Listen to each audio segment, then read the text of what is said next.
Alright, today's video is going to be on Leftfield, because the idea for this adventure just totally came out of left field. That's the only connection I got. We're talking about today about Chris Davis and the Milwaukee Brewers. And I guess before we go on, let me introduce something. So my name is Scott, Man Rec, coming to you live from the Hoover Dam. And that side is Arizona, and that side is Nevada. So here I am once again to talk a little bit about the 2014 Milwaukee Brewers. Now, Chris Davis, as you may recall, came on his own in 2013 when given the shot. I believe he made the team out of spring training and didn't do so hot, playing like in a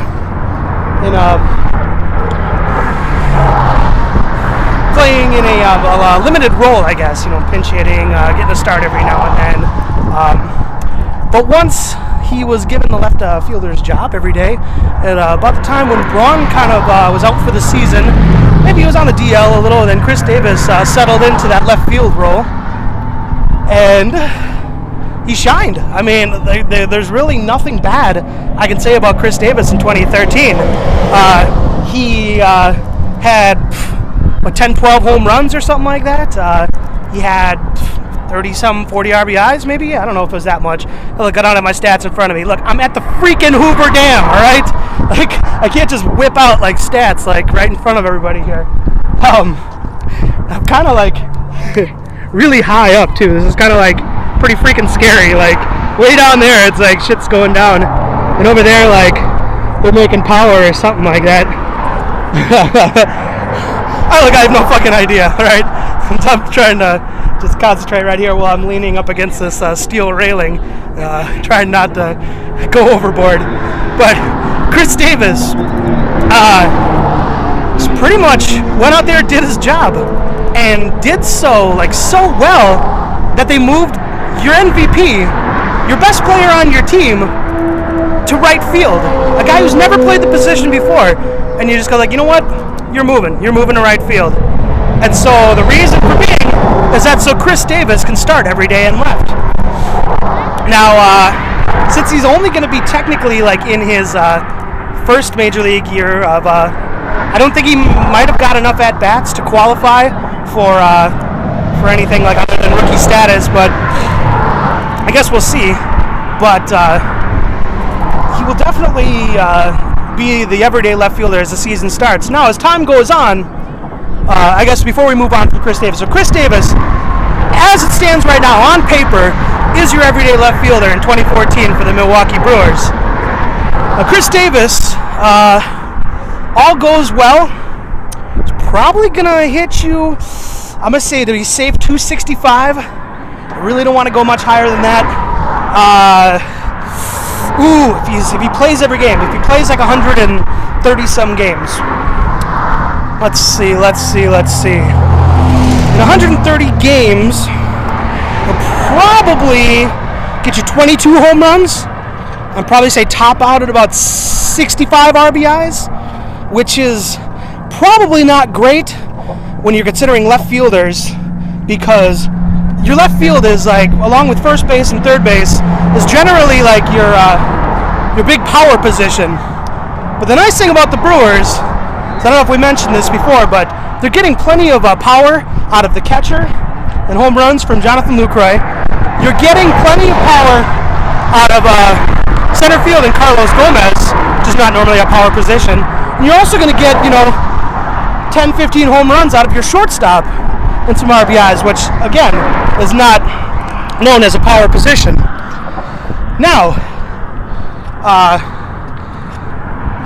so your left field, you can kind of stand to lose a couple of home runs and a couple RBIs in left field.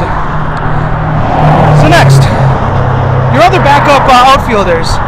Logan Schaefer has been tearing it up so far in spring training. And Logan Schaefer's also shown that last year that he's a defensive whiz. Probably second only to Carlos Gomez on the team.